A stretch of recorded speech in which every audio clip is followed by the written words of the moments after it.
we can clearly see it's visibly evident that this is a government that's unwilling to find a balance between raising revenue and economic stability. Them adding tax on top of tax, and with the existing taxes, we don't see maendeleo. Where I think the change should be directed to is now curbing the ignorance, because information is power. Does an average Kenyan youth know the roles of his MCA, the roles of his senator, the roles of his governor, right, and even the roles of the president, and speak up for what's right? And that's what we are currently doing. Change must come to Kenya in its entirety, even if it means educating myself afresh on matters, policy, taxes, agriculture, health, every single thing that this country that involves Kenya, I will do. I'm very hopeful that in 2027, election day, kila mtu atakuwa anapiga selfie na voters card. The only way to find out if I can do something is to actually do it. Yeah, classmates, karibuni sana to yet another class, another session. I'm so excited. I'm so happy to leo tutacheka. We have amongst us a very humorous, funny guy, and on top of that, the main reason I actually gave him a call and I wanted to have this conversation is because he's top of mind when it comes to what is happening to our country right now. I think the word on the street is revolution. There's a revolution happening. It's being led by young people. Manze mpaka nika Google the word revolution, and it says a revolution is a rapid, fundamental transformation of the society's state, class, ethnic, or religious structures. And I feel that's exactly what they're doing. He represents a generation that is not afraid to speak their mind, and they're so well informed, and I'm just super excited. We're still filming at Longonot Place. Come check them out. Waambie manze wakupatie rates za field director, watakubamba sana. Awesome. Mike Muchiri, man. Uko fiti? Mimi niko poa. Uko poa kabisa. Bro, watu wako ready kucheka. Don't get your hopes up.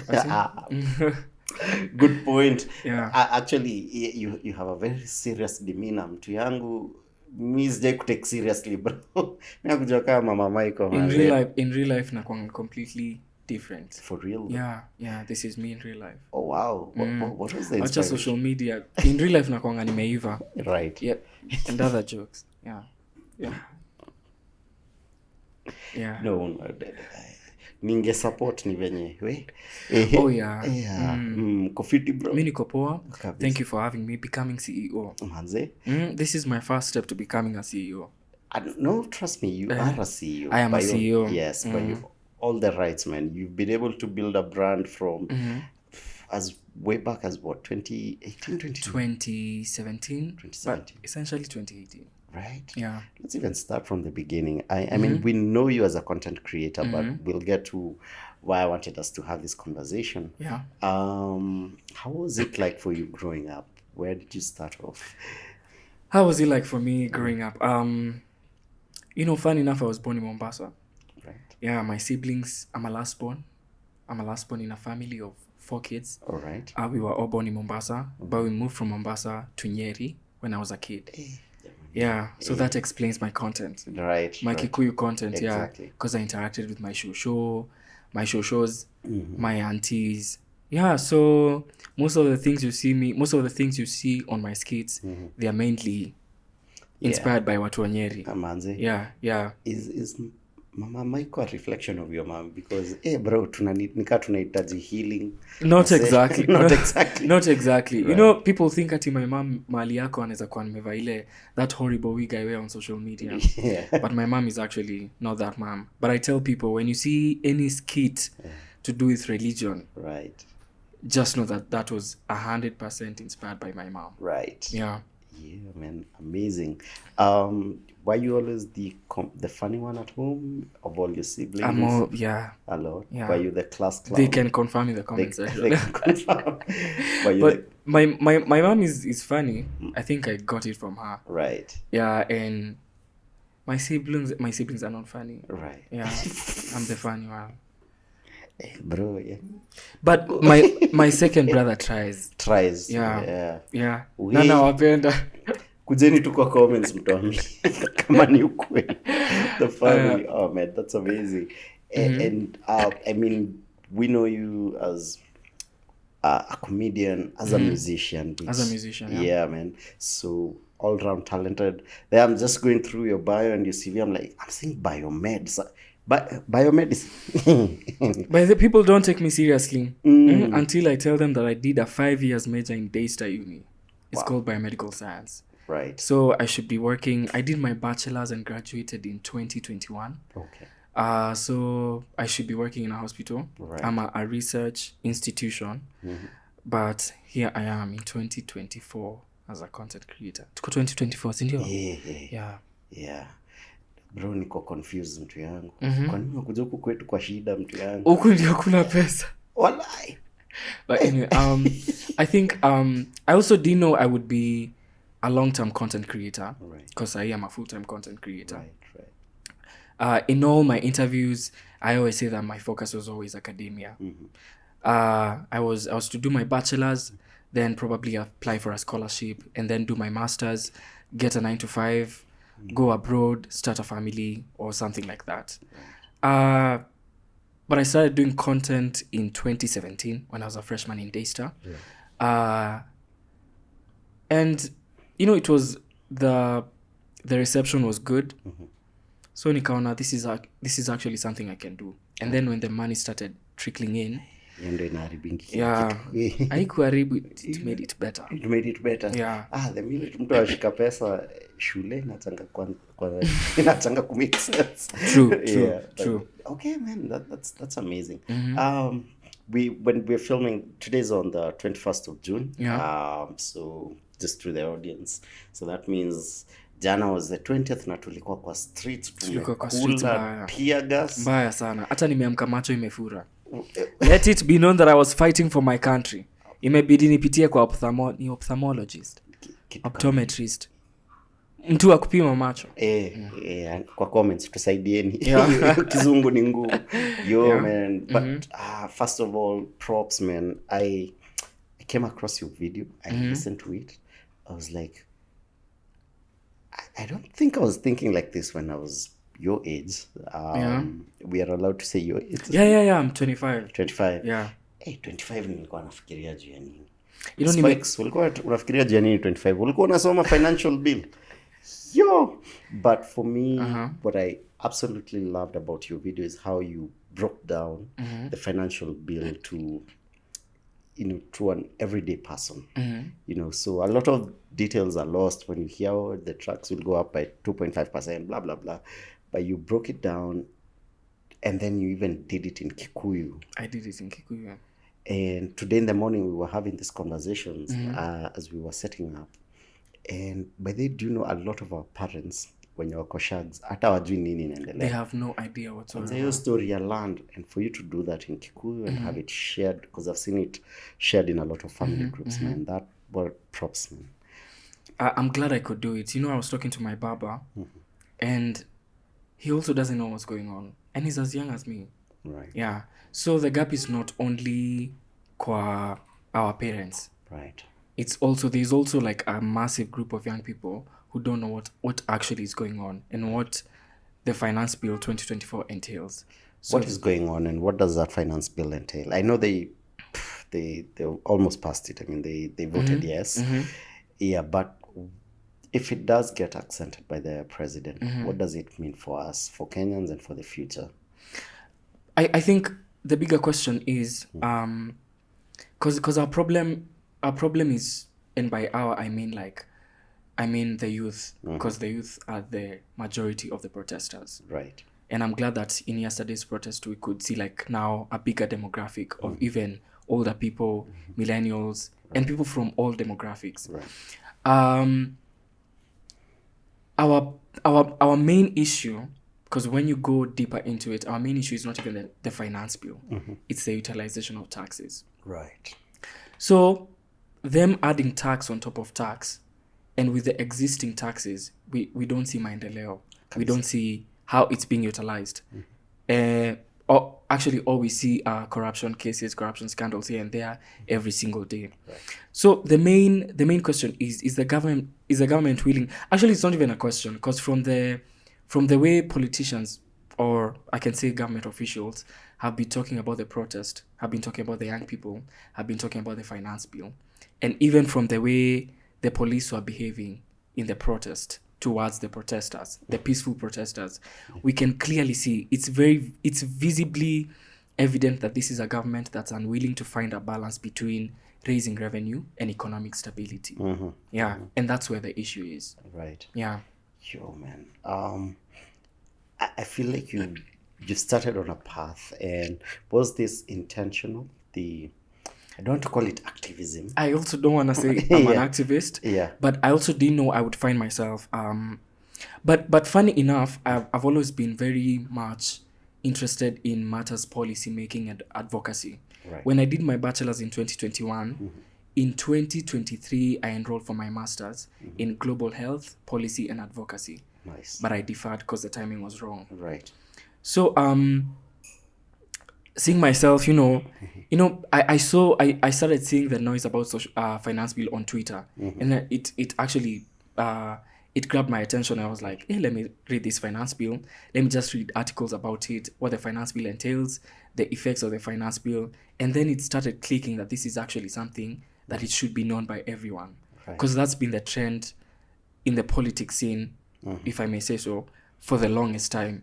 I think it will go in a petition, and many citizens don't have an idea about it. What's going on? Yeah. And it ends up benefiting the politicians even more Right. than it benefits the citizens. Right. Yeah. Yeah. Because why, for example, the budget, why was money for running the offices more than money for development of the country? Man, I got pissed. I went through the budget, and so our government has been saying, creatives tuko na nyinyi. Yeah. We look at the creative sector, and so just going through the budget, I think I hope I get the numbers right. So for the State Department that will be dealing with the creatives and culture, I think the budget said we'd get like 3.8 billion. And so, I clicked on it, and now I'm reading further, and I realized out of the 3.8 billion, 3 billion is going to recurring expenditure. So that's salaries, offices. So only 800 million shillings is being spent on development of the creative sector. That's why I lost it. I was like, you know what? By the way, I was like, let's give this government a chance. I saw what they did. I was like, this is a slap to our faces. You know what? Just reject that whole thing. Exactly. And that shows where the priority of the government is. Yeah. Is it in the development? Yeah. Am I in the running of their offices? And by money for running their offices, we all know what that means. 20 million for internet. Yeah. And 150 million for supplying phones in the offices. Did you see that? You saw it? Yeah, alafu kuna ile 800 million ya confidential budget. Sikumbuki hadi ile amount ya chai na mandazi. Nitaenda nitafute. Hey! Wait, hiyo ni internet gani ya 20 million? Yeah. Man, I usually have it's something I started saying last year. From last year, I just decided, you know what, if you're going to come around me and start having negative conversations, I don't want to hear. Sitaki kusikia serikali mbaya, sitaki kusikia Ruto ni mbaya, but we can't avoid it, Yeah. For me it was, my thinking was, with every regime, somehow some businesses find a way to flourish. And if we are constantly complaining, then you'll spend more energy complaining and forget to do the work. But no, I am learning now that no, I need to pay more attention. Yeah, exactly. More attention. Yeah. And as much as it sounds like complaining, we actually need to hold these people accountable. Yeah. And someone was saying that Gen Z, they're very vocal about holding you accountable. Oh yeah, absolutely. Yeah, and actually, not just Gen Z, even the youth, even all the citizens of the country. Absolutely. But I'm going to be very specific and talk about the youth. Because actually these leaders are trying to dismiss the protests. They are trying to dismiss whatever we are doing right now concerning the Finance Bill 2024. Yeah. Saying that the young people, they are being mobilized, they are going to the streets, and they are very uninformed. As much as I do appreciate, you must be well informed. But then, as young people, our energy, effort, and passion that we currently have is driving conversation on issues that directly impact our future. Absolutely. Yeah, and that's why there is need for young people to be very vocal in matters governance, policy making, and taxes. Yeah, and that's why now we are talking about it. All right. Yeah. Okay. So, how do you view the current political state and society, and what do you want to change in that space? What would you, if we were living in an ideal situation and your voice was heard, what is it about this government and how this country is run that you'd want to change? Your question, there's a lot to change in the Kenyan government. Kazi, tuko na time. There's a lot because ungeniuliza last week if I would be in talking about this kwa being CEO. Me, I wouldn't believe it. Right. Yeah. Or even on social media talking about politics. Right. Because the stigma around content creators associating themselves with politics and everything. Yeah, absolutely. But I'm so glad that every content creator has just stepped forward and taken it as a personal responsibility to talk about the finance bill and fully involving themselves in the issue. Right. I know, sorry to cut you short. I know you're just getting into the content creation business. For some of us who've been doing content and working behind the brands, believe it or not, for a lot of content creators, some of the contracts we've signed actually said you cannot align yourself to anything political. Yeah. It used to be and the contract. Even religion, Yeah, religion, politics. So when people say, oh, these influencers, these content creators are not coming, literally we've signed contracts that say, do not talk about, do not mention. And you have to consult with an agency. Yes. Tell them there is need to do this. Right. So I have to do it. But I'm loving the current conversation because the young people, now the corporates are the ones saying, hey, you guys, you need to say something. Yeah, exactly. Exactly. Yeah. And it's a good thing that the corporates are behind us. Yeah. So you asked what we should change in the government. For sure. And I told you it's a lot. There's a lot we need to change. And not just in the government, but change must come to Kenya in its entirety as a country. Right. And I saw a gap, and the gap is civic education. Right. Because an average Kenyan youth, okay, let me ask, does an average Kenyan youth know the roles of his MCA, the roles of his senator, the roles of his governor, Right. and even the roles of the president? Right. Does an average youth know how taxes are used? Does an average Kenyan youth know the process of making laws, of making policies in the country? Right. That's where the gap is. And the funny thing, interestingly, the majority of Kenyan citizens are young people.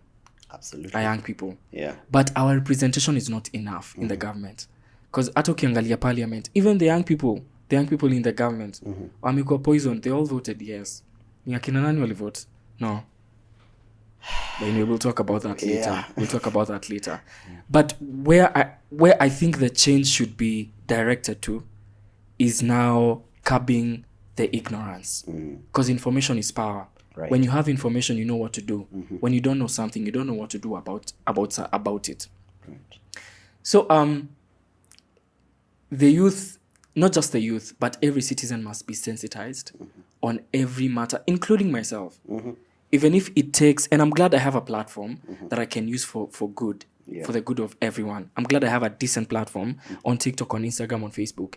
Even if it means educating myself afresh on matters, policy, taxes, agriculture, health, every single thing that this country, that involves Kenya, I will do it.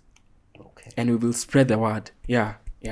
Man, that's amazing. And I just wish all of us would be caught by that bug. But keep doing what you're doing. Yeah. Really breaking down these policies to terms that we understand. Yeah. Keep doing it. We're right here and we're listening and we're watching. Yeah. And we are excited about your generation, man. And I'm so glad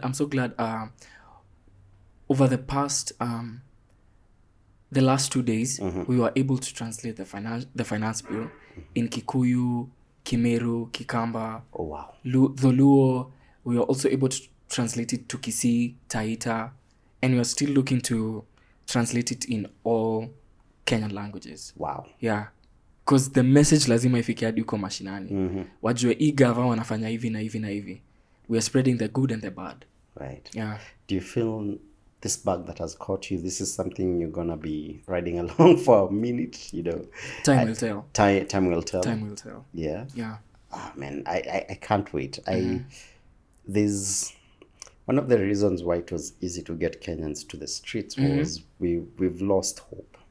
There's no optimism in the government, you know, and seeing the young people on the streets, the younger demographic, wacha nisijitoe kwa youth, niko hapo. When youth. Oh, I mean youth, hallelujah. Hata kama in the spirit. Experience youth. Hata kama in the spirit, you're still youth. I was talking about optimism and hope. And just seeing the Gen Z generation and the young people on the streets, for some reason that has given us hope again that there might be people who are going to change this country. And just on that conversation, just final thoughts, how do we get the young demographic to vote? Because we had 8 million people not turning up to vote. And one, it could have been because of the candidates, but two, it could have been the reason why I stayed out from voting, which is, manze, elections in this country are carried out like they're in the first century or something, man. Why do we have to wake up that early, go queue, sign on papers, tick on papers? We can just vote on our phone. I think the biggest mistake this government has made, old people in this country have made for a while, is to underestimate the youth and underestimate Gen Z. Right. And there's this notion that has been dominant for quite a while, that Gen Zs are lazy, they are rude, blah, blah, blah. You've seen it on Twitter. Absolutely. Yeah. But then, if anything, the past couple of days have proven that the youth, Gen Zs, they can come together and fight and speak up for what's right. Right. And that's what we're currently doing. So, with the ongoing trend, me, I'm very hopeful that the future that's coming will be amazing and it will be good, because the youth will have strategically positioned themselves in a way yenye nothing or no one will take advantage of them, because they will be well informed, they will be well versed with everything that's going on within the political scene and with all the government policies. So I'm very hopeful that in 2027 election day, kila mtu atakuwa anapiga selfie na voters card. Yeah. And the amount of civic education, I'm dedicating my platform. I'm dedicating myself to doing research, educating myself on matters, on every single thing that concerns the government and everything, to make the right choices. Because these are things that directly affect us. Right. Yeah, taxes ikipanda, they're affecting my business, they're affecting the shopping in my house, they're affecting my rent, they're affecting the fuel, my car, every single thing. And from the finance bill is going to affect every single thing. And that's why people have been stirred up and are talking about it. So I'm very hopeful in the future. Yeah. I can't wait for the viral trend that will be going on then on TikTok as people are voting. Yeah, that's a trend I will jump on. Hata kama ni kudance. People are ready. Hata kama ni kudance. Unaambia mse jump on each challenge. Yeah, the hashtag voting, blah, blah, blah. Yeah, right. And social media has been very instrumental in this whole thing. Oh yeah, absolutely. Social media has been extremely instrumental and pivotal in this revolution. Hiyo Kikuyu, kabisa. Hiyo revolution. Unaweza sema jina revolutionized. Kwa hiyo ilinishinda. Revolutionized. Revolutionalized. Yeah. Acha tuiachie hapo. Revolution. I'm glad siko peke yangu. Yeah. Nice, man. Still on social media. I think tumeongea politics. Hata tumesahau mimi ni creator. Manze, nimesahau tunafaa kucheka hapa hivi manze. Do you remember your first viral video? I do. Not my first viral video. I'm one of the lucky creators. Whose first video was the first viral video. Oh. I'm not tooting my horn. I'm just saying. Yeah, I mean, but just- yeah, I was just lucky because it went viral on Facebook, not Okay. any other platform. Right. Yeah, my first video ilikuwa when a Kenyan mom tries to pronounce the name WhatsApp. Mama yako anasema WhatsApp aje? What's up? Mine says WhatsApp. What's up? WhatsApp, yeah. Eh, Unitumia hapo kwa WhatsApp. walai, but Yeah. now Even when you pay tell me attention. what, anasema what? App. Sema sasa yote. WhatsApp. You know? Yeah. Okay, that's amazing that you Yeah. can remember that. Then do you remember the first time that you actually made money from your content? How much was it? That was How in- did you spend it? That recklessly. That was in 2018. Right. The first brand I ever worked with was a telecommunications company. I'm not Nice. gonna mention. And they gave me 100K. All I remember is that I bought myself a laptop. Hizo zingine siwezi kuambia zilienda wapi. Buda ulitumia 50 au kupiga sherehe? Laptop ya 20 something K, and then hizo zingine hata sijui zilienda wapi. Huh? Fikiri ulispend ka 80k kwa laptop. Ni 20 something K. Hizo zingine nilikuwa tu nakula smocha. Kila siku roommate yangu wa uni anashanga hizi smocha kwani uko na contract mahali ama nini ama nikatenda. Kumbe ajui nililipwa. Manze, if there's something I'm jealous with your generation is how you can start earning from such a young age. Yeah. Man. Wow. Smocha za 100k nika ngapi na try kupiga hesabu bro. Nilikuwa kasi mocha zinafanyanga udedi. Sahii ningekuwa memory. The amount of smocha nilikula back in Daystar. Right. Yeah. Were you intentional in getting your content to monetize for you, to make money for you? Actually, no. Okay. No, because it began as a by the way. Right. Me, I was just chilling in my hostel, and then nikasema I used to be a fan of I used to see akina nani when akina Seth Gore, Sharon Mwangi, George Kimani used to do content together.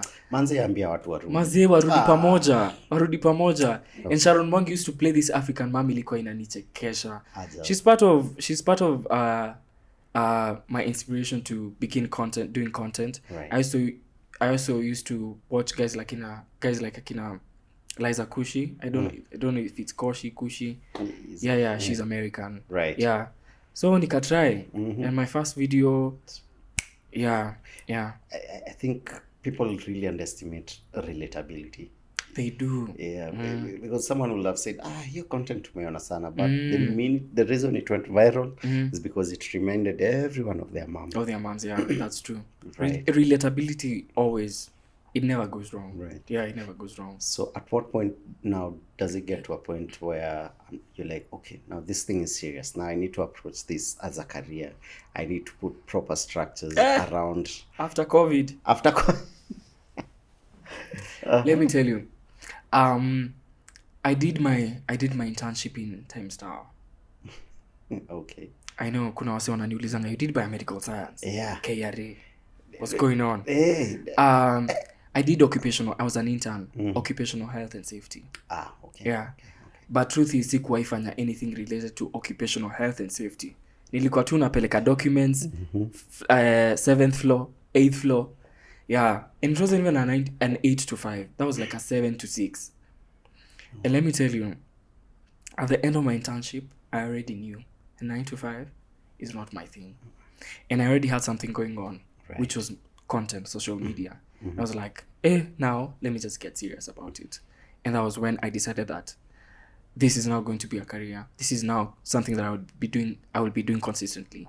Because pre-COVID, I wasn't as consistent. Right. Yeah. It was just kipata inspiration. Here and there. Okay. Yeah. So what was the first step you took immediately? You said, now let me take this seriously. Writing down ideas, posting every single week, if not every day. Wow. Yeah. Right. And how soon after that now did you start seeing at least a consistent flow of clients? 2021, I got a few gigs here and there. 2022 was actually a very good year for me. Okay. Yeah, because I bounced back quite nicely because I even won an award. Yes, Yeah, you Digital Media Awards. right. That was in 2022. Okay. Yeah. Nice. All right. So now at this point, because you're in the room with the manager, so Uh-huh. when does the manager come in? When do the accountants roll in? When Actually, for the longest time, I've always done everything myself, and it's Yeah. costed me a lot, Oh yeah. a lot of gigs. Mm. I used to be my videographer. I used to be my editor. I used to do all the admin work, and I hate doing the admin work. Going through contracts, sign, emails, calls, everything. It used to be a lot. Sometimes I used to get overwhelmed. I didn't lose gig moja. There's a time I was doing theater at Too Early for Birds. You know it? Yeah. What do you mean? I am a huge fan. Yeah, so when I was doing Too Early for Birds, I was still doing everything myself. And I was completely unable to balance between theater and content creation and campaigns. Yeah. So I lost some. And whatever happened. But it was at that point that I saw the need to now have people come in.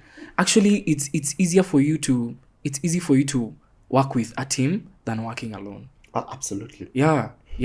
Because even hata when you work alone in the name of saving, you end up losing. Kabisa. Kabisa. So I saw the need to have someone, not just someone, like a team. Yeah. Okay. Yeah.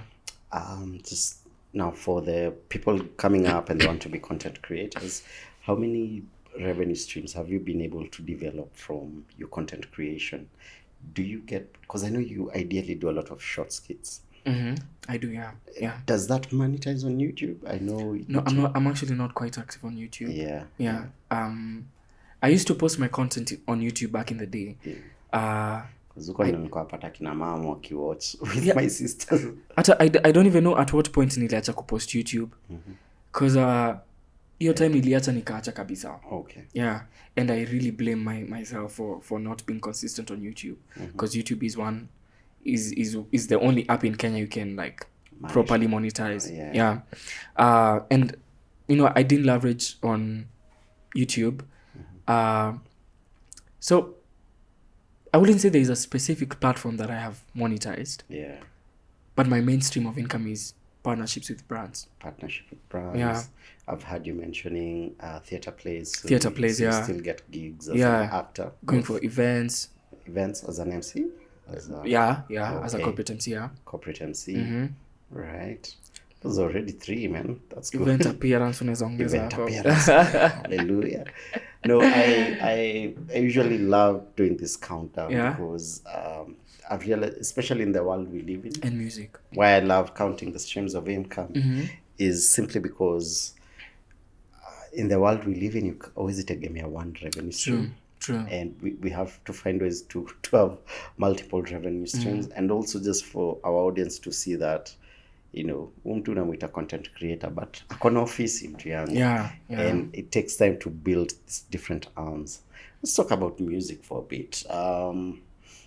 What genre do you specialize in? I sing gospel music. Gospel music. That's very interesting. Have you been able to monetize on that front? Not yet, because I've only released 3 songs. Okay. Yeah, and there's like they are the time apart. Those 3 songs, it's quite big, because the first song I released was back in 2021. Yeah. Actually, music came first before content creation. Yeah. Interesting. That's interesting. Yeah. So I posted. I released my first single called "The Apartment Experience" in 2021, and then in 2023 I released 2 more songs. One was "Care," Kikuyu, Swahili. Yeah. And then the third one is called "Good News." Yeah. And I'm also currently working on an album. It's called "Sounds of the Last Days." Tutakuwa hapa hivi tunangoja hiyo release, man. Hata mimi, I'm excited. You're excited for this? I mean, we can have both. I was about to ask you, which one do you give more attention to, the music or the content? Okay, not unfortunately. By the way, see with the content creators, people think content creators are team. Mkona so much free time. You can, but there is no free time. No. Because I've realized I have little time to actually get serious about music. But I'm glad that, I'm getting back to it this year, and I'm in the process of doing it. But it's been quite a task balancing content creation and music. Okay. Yeah. Okay. What other challenges are you facing being a content creator? For anyone out there, I know for one, everyone gets into your personal business, personal life. For one, privacy. Privacy is out. But then in regards to privacy, okay, yep, but that could be one. I was about to say something very controversial, but sitasema. Yeah, but what other challenges do I face?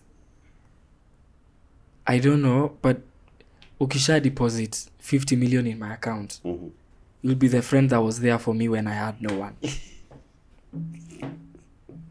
Utakuwa umesolve all the challenges. All the challenges zako, they start and end with besha money. Kwanza ni dollars, $50 million. Yeah. That's your target. What challenges do you face, Will?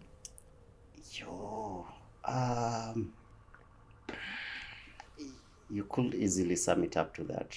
I mean, one, privacy, of course. Everyone is interested in your personal life. And two, because you can't lead a normal life, then you need the money. Exactly. I mean, you're so right. The number of times nimeenda funerals na msee anataka selfie, niko, hey bro. Tuko mazishi bro. But you know, and then the funny thing is, huwezi fanya ki, utamwambia, you just smile, umwambia, hey, ufanye hivi, and then just take a photo. Yeah. I went to Mombasa, I went for a vacation with my friends last year. And it was so refreshing. Natembea huko na vest, na hata hakuna mtu ananijua. Right. Nairobi nionekana Kiambu, I live in Kiambu, nionekana huko, hata uwezi nunua hata nyanya. Hata uwezi enda super unubai kale ka toothpaste kadogo, mtu anakuwa amnanga pesa.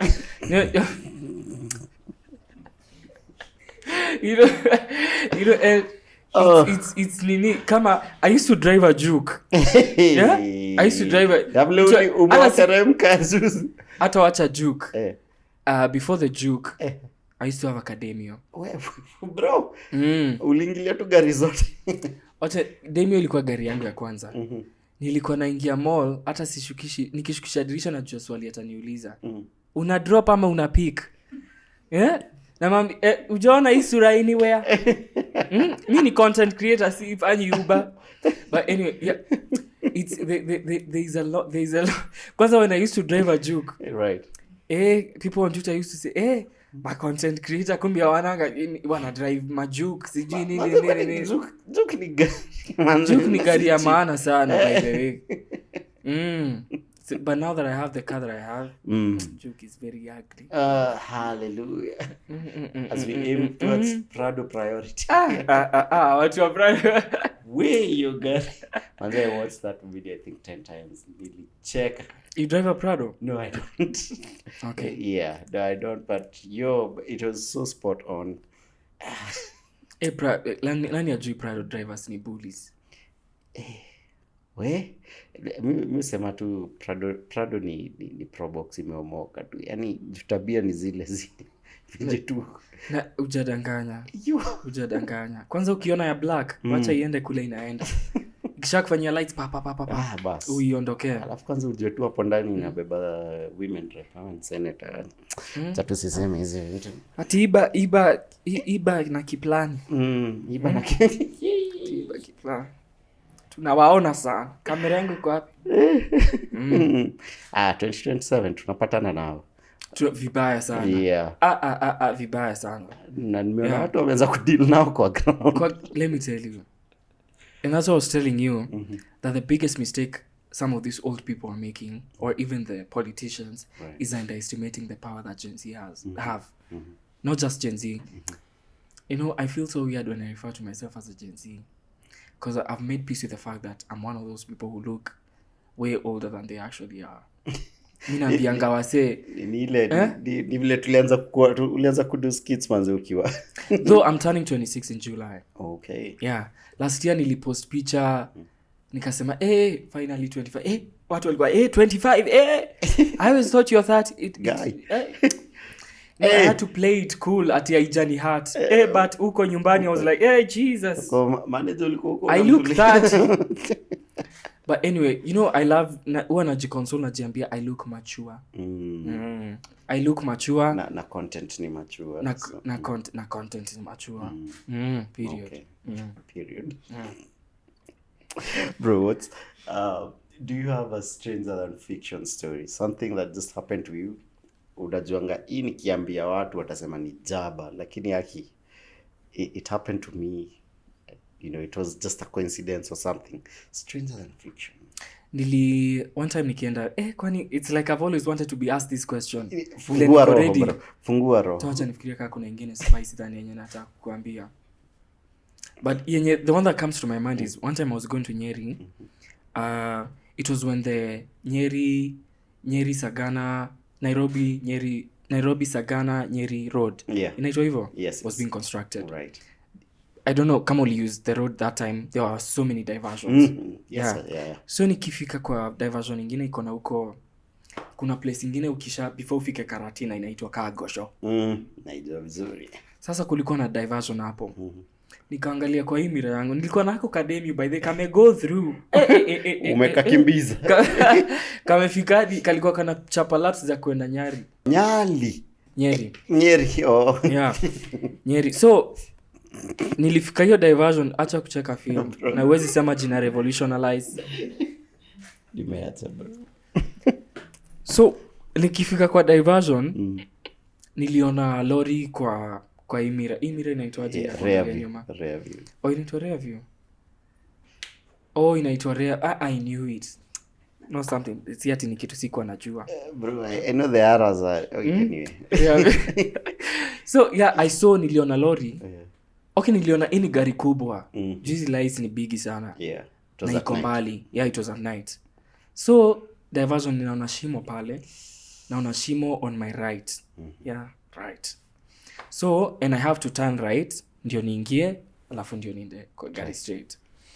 So alafu straight ahead kuna ile mteremko. Place flani uzwa there's a place they sell seedlings. Gosh. This is before the big. I think so. Okay. Yes. Kuna kwanga seedling. Yes. On the side of the. So ukienda tu uende straight. Umeenda huko kwa valley. Yeah. So niliturn ndio niende sasa huko further nipotele lori. So when I turned, by the time naangalia rear view, lori isha come. So ilinigonga kwa mlango ya nini ya driver. And then I saw it nika turn haraka, nikagonga those my big stones they place za yellow na black at the diversion points. Right. And then I hit it. I hit my inaitangwa ni flashlight headlight. Yeah, so that was the one time, I thought the impact was so big. That was one time nilipark gari kando and thought about my life for almost an hour. Yeah, so when I came out of my car, alipita tu na bumper na side mirror. Yeah, and to date I still don't believe, and it was hit and run. Alinigonga na kahepa. So I still don't remember. I still don't understand how. Yeah, that impact. Yeah. Wow. So nilipark. Actually nilikuwa napelekea mzai wangu madirisha za construction. And I called nikamwambia, Eda nimepata accident kaniambia, now he was telling me Kikuyu, I can speak Kikuyu. Yeah, sure. Hello, uko kahora. So na mimi tu nakuja tu polepole nikafika hadi Nyeri. Yeah. But that would be forever ingrained in my mind. Hey man, that's Buddha history ilianza nika kitu funny. Wait. that's very serious, man. Yeah. But saa hii nikikumbuka shetani alikuwa anataka kunimaliza. It's just funny.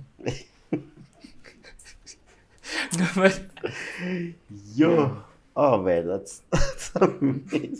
By the audience wanafaa wajue crew iko huko nyuma inacheka. Wakisikia tu ni mfani, ni wasi wanacheka, watu wanacheka. Yeah. Wow. What's next for Mike Muchiri? What's next? I think the biggest project I'm working on right now is my album, Yeah, Sons of the Last Days. And I began, by the way, ukiangalia interview zangu zote za from like way back, nimekuwa tu nikisema, I've been working on an album. So one time someone told me, asked me kwa podcast yake, I watched all your interviews from 2020, 2021, you've been saying you're working on an album. Iko wapi hii album? Alinicheck, and I was like, 2024 might actually be that time. Okay. Yeah. So in the foreseeable future, naona tu mambo mazuri, because all I see is going up. Right. Yeah, going up, yeah. Right. Love it. How does your typical day look like? What are your daily practices? What time do you wake up? How does your day ideally look like? Although for content creators. So I usually wake up at 3 a.m. do a run mpaka 5 a.m. Mnaamini? Okay. Yeah. And other jokes. So when I actually even mejichokesha. Props to me. But anyway, what does my typical day look like? Yeah. I usually have like morning meetings, like 3 or 2 days a week. So when I have a meeting, I wake up early, let's say 6, 7. And then when I go for the meeting, I probably go for another meeting. Nikishatoka hiyo meeting, and then I go for another briefing. That's a meeting. And then nikishatoka hiyo meeting, namalizia na meeting ingine yenye iko jioni. But what does my typical day look like? My man Israel, what does my typical day look like? Nilisema ile point here, people think content creators have so much free time, so I'm avoiding to say that I'm always in the house. Yeah. So kuna virtual meetings, bro. Kwanza Zoom calls me uzipiga sana. Yeah. And that thing about meetings, I think people don't realize, by the time you get to actually work with a client or with a brand, meetings utazipiga yeah. And then bado kuna zile za kupitch. Unajua kuna zile clients ndio wamekutafuta, but zile unatoka unaenda kutafuta. Yeah. Na hizo za pitching, exactly. Yeah, za kusend proposals. Inaanzanga na company reaching out to you, and then another meeting, mnaweza meet physically or virtually. They explain the product, they give you they do the immersion. Alafu kisha pia na content kama haikuwa in a line with a campaign brief, wanakuita meeting tena. Adjust here and there. Kisha adjust, unawapatia, wanasema minute 2, second 6, adjust here and there. So and that's also something people don't know. Before a piece of content goes up, there's a lot involving production, concept development, the conversation with the brand, sending it for approval. Before you see a piece of content on social media, it may go through certain stages. Absolutely. And I'm always huge on, I hope Kenyans can appreciate the amount of work we do. Yeah. And we just build a culture of paying for entertainment. Yeah. Because I have never seen someone negotiating to drink alcohol for free, and alcohol is entertainment. Martin. Yeah, so the same way you value that form of entertainment, ya sherehe, value this other, when you scroll up and see Mike Muchiri and he cracks you up and you share that content, and I wish there was a way Kenyans would be okay with monetizing. Yeah. I'm curious, what's like the craziest thing a brand or a client has ever asked you, has ever demanded from you? Mimi niliambiwa tuanze na mimi ndio nikupatie time. Yes.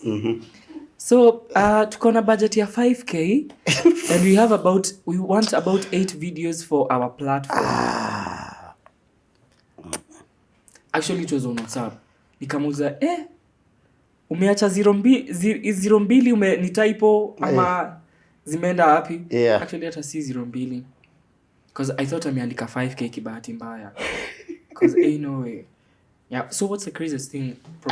It doesn't really have to be about money. Yeah, I've had a quite similar. Kwanza hiyo ametuambia we go pitch. I'm trying to remember what the brief was.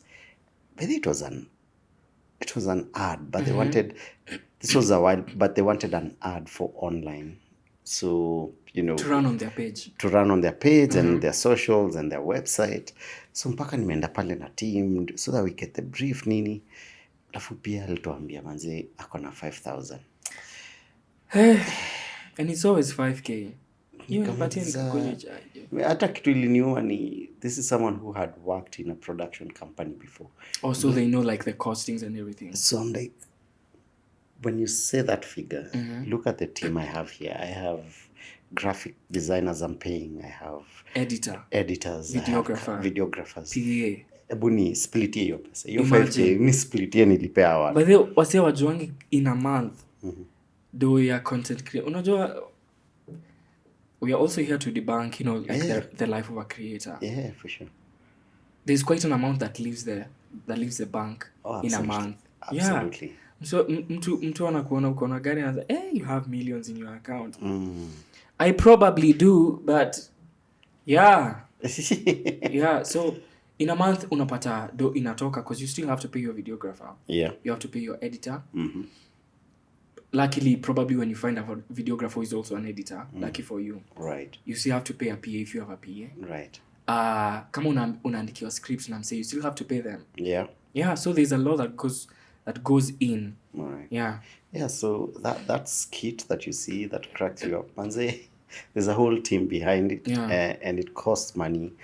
And if you hear that Mike Muchiri has a show, please show up. Yeah. You know, and na manze, sisi hiyo ni culture siku hizi hatuna.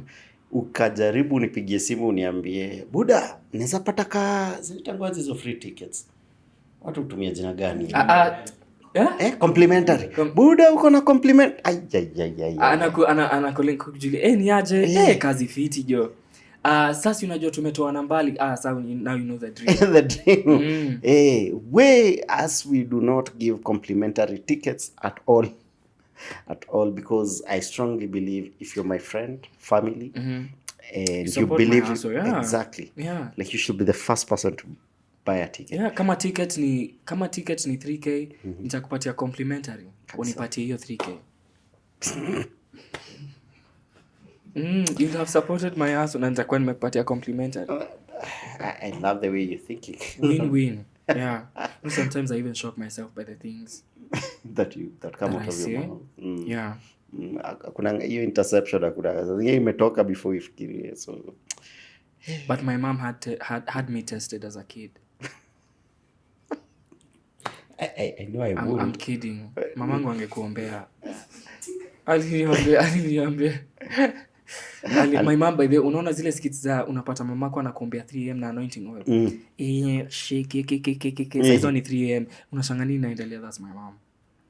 Juu pali umemfikisha naona huyu mtoto yuko sawa. No, ana secure to your future.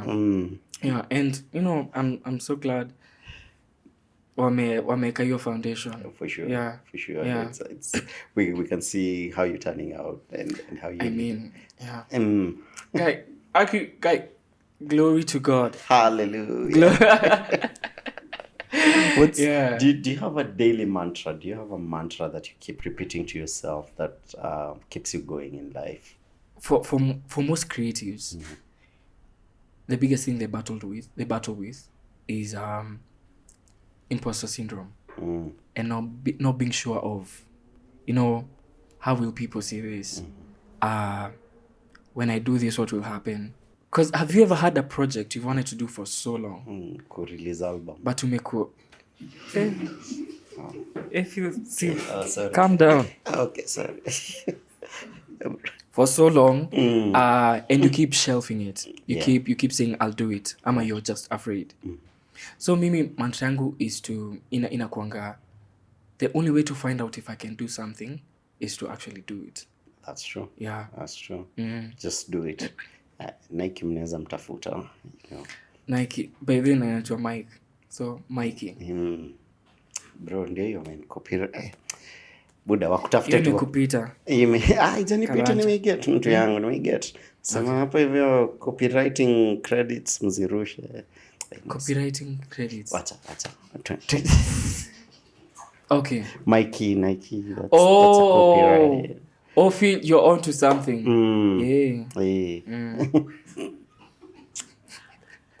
Manze salimia mom. I feel like I am a huge fan of your mom, ataka simjui. By the mamangu ni mrembo. Bro, umeanza kunipichia hiyo mom. Bro.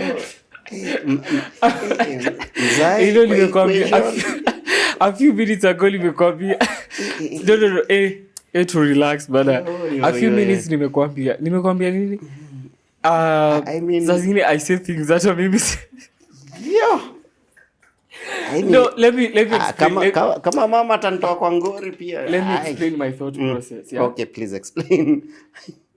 You know, people see that we can assume Mama Mike labda anavanga hizi wigs. Right. Ama she looks in a certain way. You know, probably from my skits, there's a stereotype of how my mom looks like. Right. And I'm saying it because this is something someone has told me. Yeah. And then when they actually saw my mom, they couldn't believe it. Right. Yeah. Okay. Yeah. Yeah, tumebaki tu hapo kwa your mom ni mrembo. So that's now I don't know how I feel about it. Yeah. So acha tusendelee na hii convo. Yeah, but ameiva. Ameiva. Mtiangu tunaendelea kumpitch. See, I'm here, so there's my father. So that means my mom is not single. For any of you who have when you are na any ideas. Ingekuwa interesting. Yeah. I feel I know my mom is a pussy by the way. Bro, wacha tufungie hii story hapa hivi before tuombewe. Next time tupigwe na lightning huko. You know, when I started doing content, I could just tell my mom, you know, my mom has always been supportive. But I could just, you can just tell when something is like she doesn't necessarily agree with it, but hata kuambia. So randomly anaweza kuambia, kwani wezi kaa vile Mungu anataka. Kwani na ulifanya degree, utafutangi kazi. But then akaniona nimebuy academia. Kumbe hiyo kitu unafanya. And then nikabuy juu. Kwanza mamangu alikuwa anaona juu kana my son akona kagari karembo sana. Alikuwa anaambia mabeshto wake. Na huko nje watu wanachura. Watu wana roho mbaya. Yeah. But that's how my mom is. Yeah. I think I've had so much fun. I hope you guys have had fun as well. Yeah, man. How can people reach you? Muchiri Mike on every single platform. Okay. Instagram, Facebook, Twitter, TikTok. And by the way, bado kuna watu wananitanga TikToker. I started doing content on Facebook and Instagram. Right. But then nilikuanga big with Facebook. It's only that I lost my account. I lost my account on Facebook and then I had to begin afresh. Right. And I used to my videos used to get like good audience, good engagement on Instagram. And then TikTok came. Watu wakaanza Kenya started being active on TikTok. During COVID 2020. Alafu nikajoin TikTok 2021. Right. And it's very interesting how TikTok is currently my biggest platform. Because every person I meet okay, not that I don't like it. Sorry. I don't like it, but when you let TikToker, one in agree. Yeah. But deep down, see, I need a true content creator. TikToker another one that doesn't sit right with me ni comedian. Kaina unakuanga comedian. Mbona upendi hiyo? I mean, I do a few more genres ya content, not just comedy. Right. Yeah. So I'm a comedian ni nani? Feel by the way. Hebu niambie juu nikawa ni mtu hadi anafanya stand up. Yeah. Right? I mean, they are comedic actors. So they're still comedians. Okay. Now you can call me comedian. Feel I may approve. Yeah. I'll talk to a few more people. Right. Wakisha approve. Yeah. You can now call me a comedian. Yangu twendeni home. Lecturer hataki kumaliza hii class. Okay. Thank you. Tumalize. No. Yeah. But thank you so much for coming through, and just keep what you're doing. Keep doing what you're doing, and keep talking to us and keep educating us. believe it or not, even us as the older generation, we are learning from you. I learned quite a bit by watching your content, especially when you were talking about the finance bill. Yeah. And, I was like, yo, that's amazing. Yeah. And thank you for having me on your show. And I'm glad, I'm one of the people inspiring you guys, the older generation. Oh, no, for sure. If there's something figured out. Najua umeisema kadis, but When you mention the older generation. Yeah, but this is my time to give props to you before tumalize. Okay. I loved I loved the episode you did with Njogush. I love Rina Hicks. I follow her on LinkedIn. Nice. And the conversation you guys had, it was absolutely amazing. Right. I've watched quite a couple. Adi Alin Ngugi. Nice. Kena. Mm-hmm. Yeah. Oh, wow. Yeah. So it's a pleasure to be on your show. Yes. Yeah. Clients meskia the younger generation wanna watch his show. Yeah. The younger demographic. It's true. And even the auna watu wazee wanaona hii show yako. Okay, isipokuwa wewe. Hebu ndo ulize mam story yangu. Okay, I'm joking. Tumalize basi. Tumalize. By the way, acha niache kujoke na mam. Mzaya anaweza nikujia. Tena hiyo story. Mniambia niulize mamako? Eh? Okay, tumalize. We're still filming at Longonot Place. Come check them out. Book your staycation. See you at the next class.